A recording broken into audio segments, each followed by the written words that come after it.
Oh, this is Jack Jackson again. We've been looking at different ways of classifying quadrilaterals, looking at different properties certain subclasses of quadrilaterals have, and I've been using this GeoGebra activity. In the previous videos, we looked at general quadrilaterals, triangles that had congruent triangles that you could build into quadrilaterals by putting two of them together that are congruent. We could classify them number of positions of congruent sides and number of parallel sides. And this we're going to look at some angle relationships. So of course we could have a quadrilateral with no congruent angles, but we could have at least one pair. Now there's sort of two cases there. One is where we have them consecutive like this.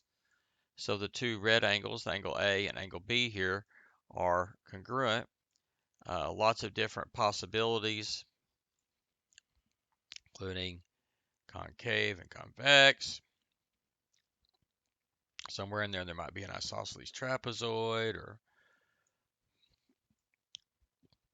if it's a right angle, there might be um, a right trapezoid. But there's other kinds of things here that are all different kinds of shapes. So there's not a lot of real properties for this other than just the two angles that are congruent. Now the other way you could do it is one pair of opposite angles congruent, like this. That's a property that kites have, and this might be a kite, but it may not be a kite, right? So that alone is not enough to make it a kite. Okay, just like a pair of consecutive congruent angles is not enough to make it an isosceles trapezoid or even a trapezoid at all. Now, what if you have two disjoint pair of consecutive congruent angles? So two pair of congruent angles. So here we see angle B and A are congruent and angle C and D are congruent. Well, this turns out to be an isosceles trapezoid, and we can prove that pretty quickly. If these green ones have measure x and the purple ones here have measure y, we've got x plus y, or 2x plus 2y equals the sum of the measures of the angles for the quadrilateral, which is 2 pi. So x plus, divide both sides by 2, x plus y equals pi. So that means that if you take one of these green ones and the blue and the purple ones, like B and C or A and D, those are both supplementary pairs, makes this a trapezoid because of the C property. That is, we have two lines, the blue ones here, AB and CD. If we extend those out to lines, then we extend this BC out to a line, that makes a transversal where we have angles on the same side of the transversal that are interior angles or supplementary. That is enough to make these two parallel. Okay, and so that's an if and only if statement. If and only if it has two disjoint pair consecutive congruent angles, it has to be a isosceles trapezoid. Of course, once these two are congruent, you can see not only is it a trapezoid, it's an isosceles trapezoid by definition. Now, it also turns out that if we have two pair of opposite congruent angles, we proved earlier that that has to be a parallelogram. And a parallelogram has lots of cool properties like opposite sides congruent, opposite sides parallel, and lots of other properties. Now, we could have three congruent angles like this one here. Okay. And this particular one, the way I've got it built, the size of the angle is controlled by this slider here. At some point, there was one where all four were congruent and it was a rectangle. But if it's not a right angle, it could be obtuse, it could be acute. There's lots of different angles there that we could come up with, and lots of different looking shapes. Even with that particular fixed set of angle sizes, there's still lots of different possibilities here for the shape. Okay, and if it has all four angles congruent, that's the definition of a rectangle.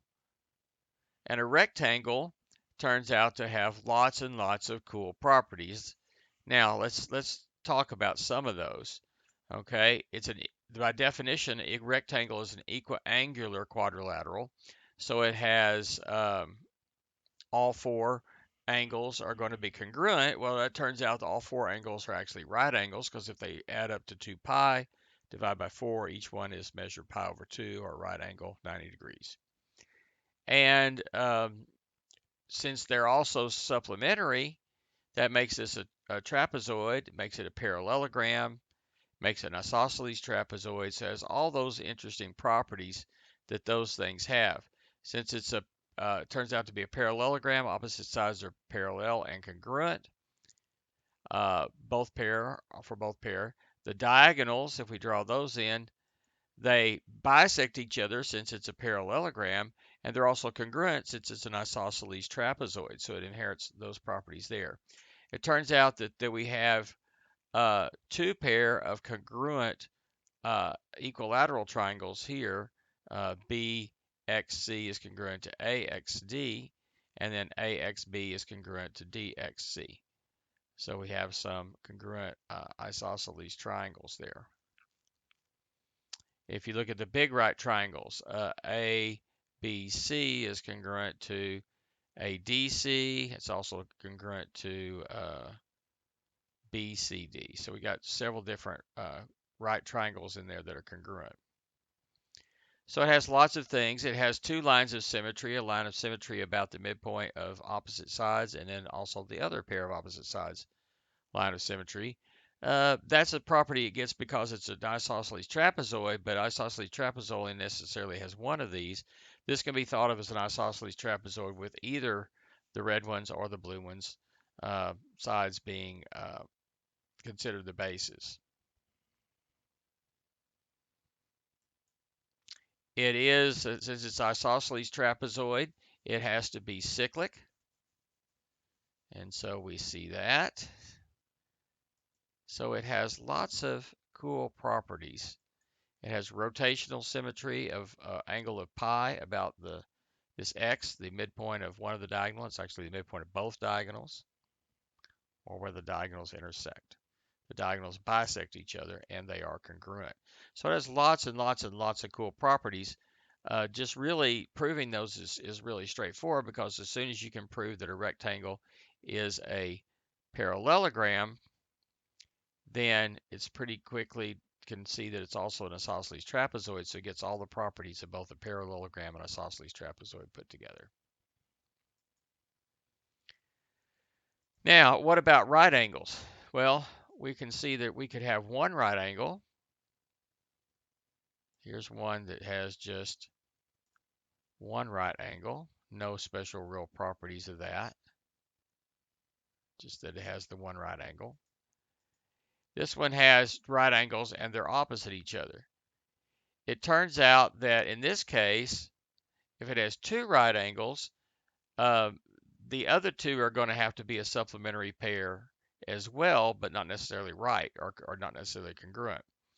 That's going to make it a circumscribed circle could go around it. So this is going to make it what we call a cyclic quadrilateral, but it's a special case of one where we have right angles.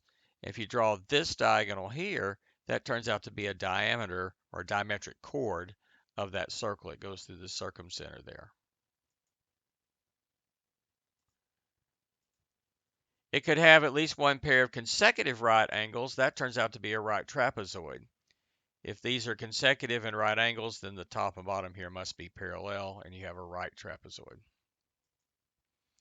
What about if it has three right angles? Well, if it has three right angles in Euclidean geometry, then it must have four right angles as well. So a Lambert quadrilateral is one with at least three right angles. That's the same thing as a rectangle, four right angles. And I just talked about a rectangle there. Turns out the following are equivalent for a quadrilateral. To say quadrilateral ABCD is a rectangle, or it has at least three right interior angles, or it's a parallelogram with a right angle, or it's an isosceles trapezoid with a right angle, or an isosceles trapezoid with congruent bases, or to say it's a cyclic quadrilateral with a pair of consecutive right angles, or it has a pair of sides that are both congruent and parallel, and it has a right angle, or it has diagonals that are congruent and bisect each other. So any one of those turns out to be a minimal set of conditions to make it into a rectangle. Okay, and of course, we're going to use the definition. A rectangle is a quadrilateral with that is equiangular, all four congruent angles. And of course, that turns out to be four right angles. Okay. Now, what if it has some supplementary angles? There's two ways to get that. And so if one pair of angles is supplementary, then the other disjoint pair is also supplementary. So if they turn out to be consecutive, like this, then we get a parallelogram. So if this angles at, say, A and D are supplementary, the ones at B and C have to be supplementary as well. And then side AB and CD are parallel. So that has to be a trapezoid. Could be any particular kind of trapezoid there. Well, what if they're opposite each other and supplementary? That turns out to be exactly enough to make it a, be able to circumscribe a circle around it, and that is a cyclic quadrilateral. Okay. So speaking of cyclic quadrilaterals, let's go to circle relationships here. And so a cyclic quadrilateral is one which admits a circumscribed circle. That is, there exists a circle which contains all the vertices. So you can talk about cyclic polygons in general. Turns out that all triangles are cyclic. All triangles are cyclic triangles. And there's always a circumscribed circle. And if you remember in our earlier study of that, triangles, when we studied triangles, we found that the circumcenter is found by finding where the perpendicular bisectors of the sides meet. Now, of course, you got any two sides, the perpendicular bisectors are going to meet. But what about a third side? Well, if it's a triangle, that third side is always going to intersect, the perpendicular bisector is going to intersect the same place as the other two. We proved that earlier. It's not necessarily true for quadrilaterals in general. If you did perpendicular bisectors of sides, you could get, with those four lines, there are quite a few different possible intersection points. They might not all be the same, but if they are all the same, that happens if and only if it is a cyclic quadrilateral. And it turns out that uh, then if you look at opposite angles like A and C, they have to be supplementary, as do B and D. So it's if and only if there, it's a cyclic quadrilateral if and only if opposite angles are supplementary. We'll prove that in our next unit, our next chapter, next playlist. We'll talk about uh, properties, some of the circle properties, including that one. Now, one special case of this is a cyclic kite. If it's a kite, it has a pair of opposite angles that are congruent, here in this case B and D, and if they're also supplementary, which it has to be if it's cyclic, then they have to be right angles. So here's an example. This is a special example of what we looked at over here, where we had opposite angles that were right angles. That is a cyclic uh, quadrilateral, but it does not have to be a kite. We do have to have this diagonal going right through the center. Okay, and this cyclic kite is a special example of that, where it is cyclic, but it's also a kite as well.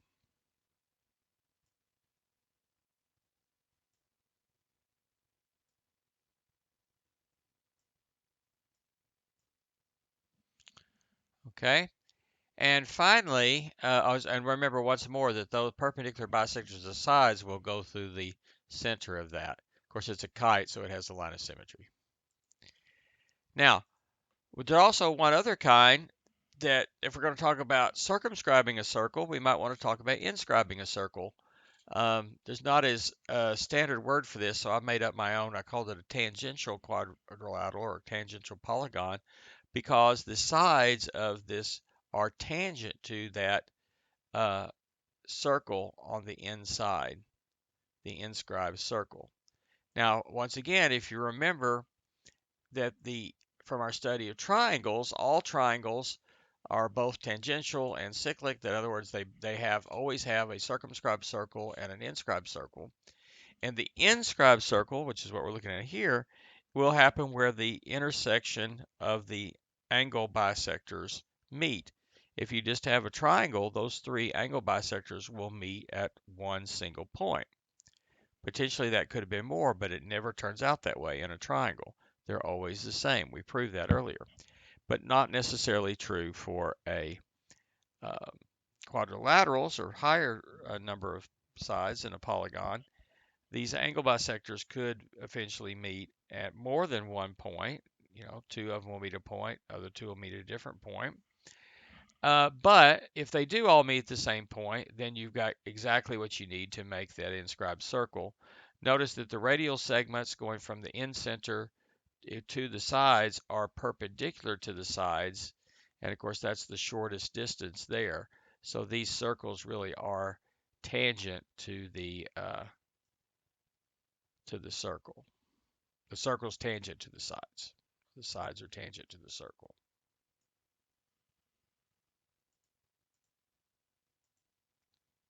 Okay, so that covered quite a few different things. So next video we'll talk a little bit about some diagonal properties.